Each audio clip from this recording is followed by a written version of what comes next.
I'm Jessie Combs. Not only am I a custom automotive metal fabricator, I'm the fastest woman on four wheels. I've won numerous extreme off-road races and a whole bunch more adventures. But there's one thing that I don't normally do, and that's take fancy, legendary off-road vehicles in the dirt, especially the brand new Mercedes G-Class. Now this just happens to be one of the very few cars in the world that has looked practically the same for the last 40 years. But now it's been totally reinvented from the inside out. So today I'm going to take it for a drive. I'm going to go down the design checklist, I'm going to test its on-road driving skills, and do some off-road driving challenges. And I'm really excited about it. But now, I gotta get off this rock first. Let's go four-wheeling!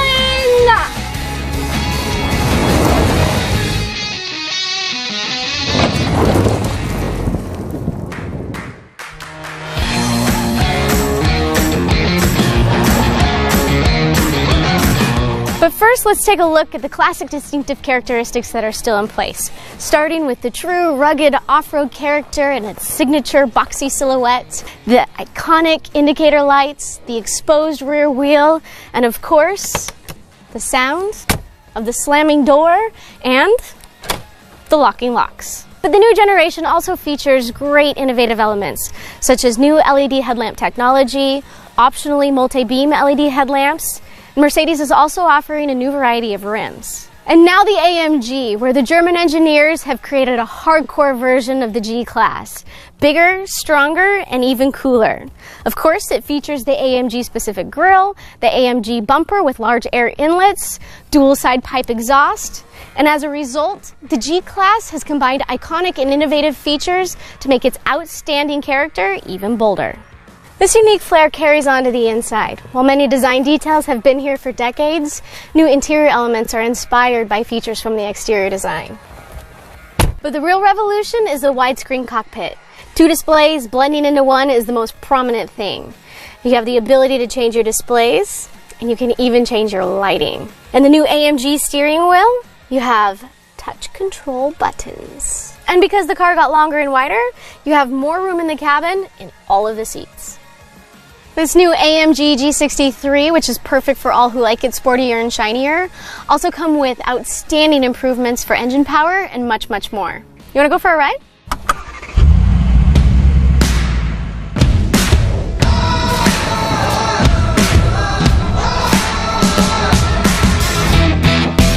I love coming to the south of France, especially in this Perpignan area. It's so pretty. And it happens to be a very historic location for the G-Class as well. Back in 1990, the first model row 463 was presented to the press here. And now, 28 years later, the biggest difference in this generation is enormously improved ride comfort and road handling.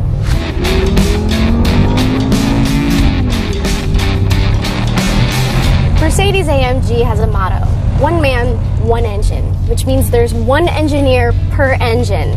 They even autograph it, giving it a much more personal touch.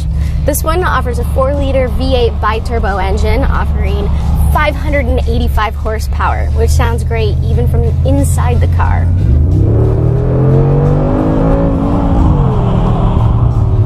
The G63 is rear-biased all-wheel drive like the G500. You can accelerate aggressively even from a standstill, putting more traction to the ground using all of that massive torque. And a 9-speed automatic AMG speed shift transmission shifts very quickly, getting you up to speed very smoothly.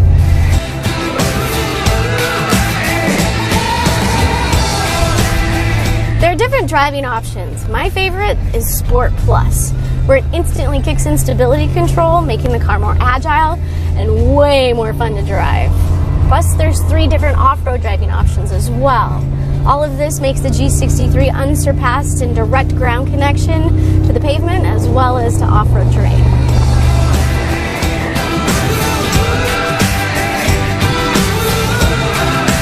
Now, one would think that driving a car this big on narrow streets in France would be complicated, but thanks to the 360 camera and all of the sensors everywhere, it's no problem.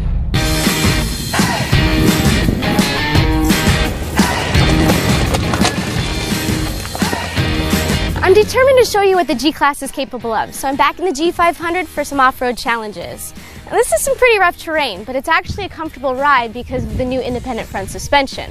While we still have the solid rear axle, the front now works independently from each other, making it very smooth. We now have a ground clearance of 27 centimeters and an approach angle of 31 degrees, meaning that mastering an incline of 45 degrees, no problem. All right, I'm shifting into neutral so I can actually activate the low range. That'll give us a gear ratio reduction of 1 to 3, meaning that we have 1/3 the speed, yet 3 times the torque. So our wheels are going to be turning much, much slower. We have a shorter transmission ratio, which means that we're just going to have much more control at slower speeds. All right, we're reaching an area where we're going to need to lock in our diffs. And we want to do this before we actually reach the obstacle, because you don't want to do it when the wheels are spinning. And if we do, it's a maximum of walking speed, and that's it. Now we have 3 differentials to choose from.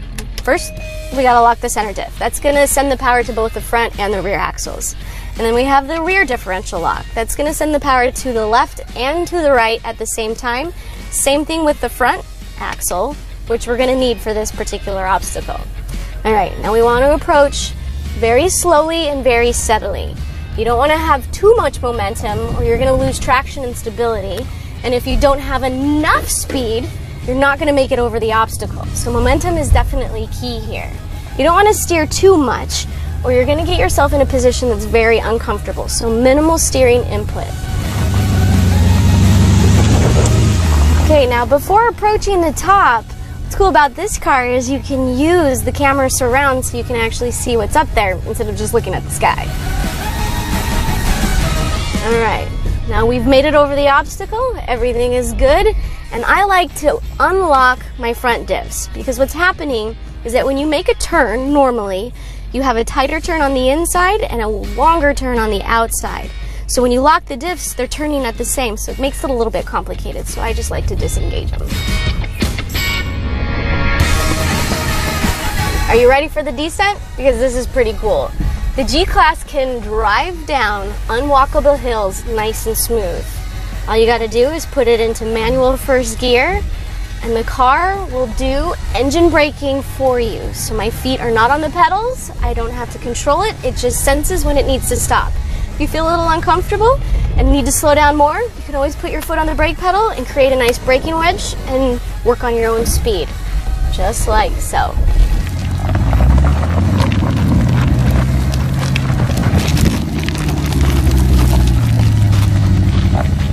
Look at that. I can trust the car. Look, my feet.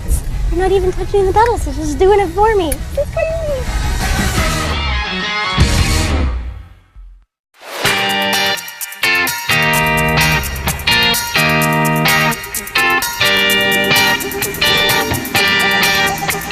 A typical situation when off-roading is driving through mud. Now we have standard all-terrain tires on this car, which is all you really need. Now before getting into the mud, you want to make sure that you activate your low range, your center diff, and your rear diff. Now if you think that you're going to need your front differential as well, that's totally okay. The main thing is that we want to distribute all of the power to the wheels as evenly as possible so we can get maximum torque. Now when approaching the mud puddle, you want to go nice and steady. Don't go too fast, don't go too slow. If the car starts slowing down in the middle of the mud puddle, gently accelerate. If you try to slam on the throttle, you're going to be spinning mud all over the place and not going anywhere. So just take it nice and easy. Momentum is also key here. Now you can find the ruts and you can actually drive up alongside the ruts to try and gain traction. We're almost through the mud puddle here, and we're through. After the mud puddle, you want to make sure you dry your wet brakes by tapping gently on the brake pedal. And Mercedes suggests that you clean your car, you know, get all those mud chunks off. It's totally up to your discretion. I have a different way of doing things.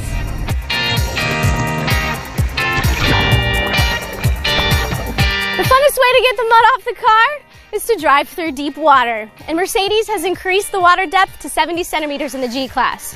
Now before you take the plunge, I highly suggest to test the depth of the water with a stick. Move cautiously. There might be crocodiles in here. Holy moly, this is squishy. So far, so good. I think we'll be all right. Let's go for it. Now when driving through deep water, it is very important to go slow and steady, no more than 10 kilometers per hour. But make sure you don't come to a standstill or that wave is going to come up behind you. This is so deep. This is crazy. No snorkels or nothing. Alright, and remember that when you exit the water, your brakes are going to be wet, so they're not going to function like normal. So tap your brakes to dry them off a few times. And it's as easy as that.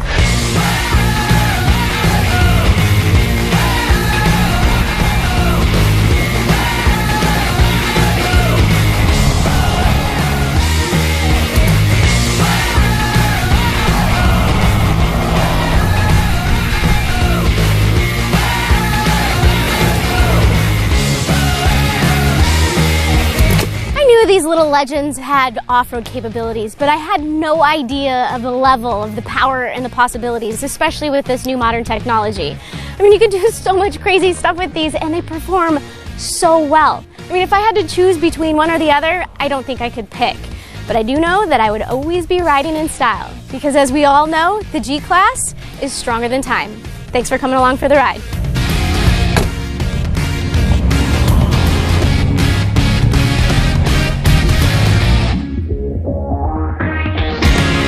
So I'm probably going to need something to sit on because I can't take my pants off right now.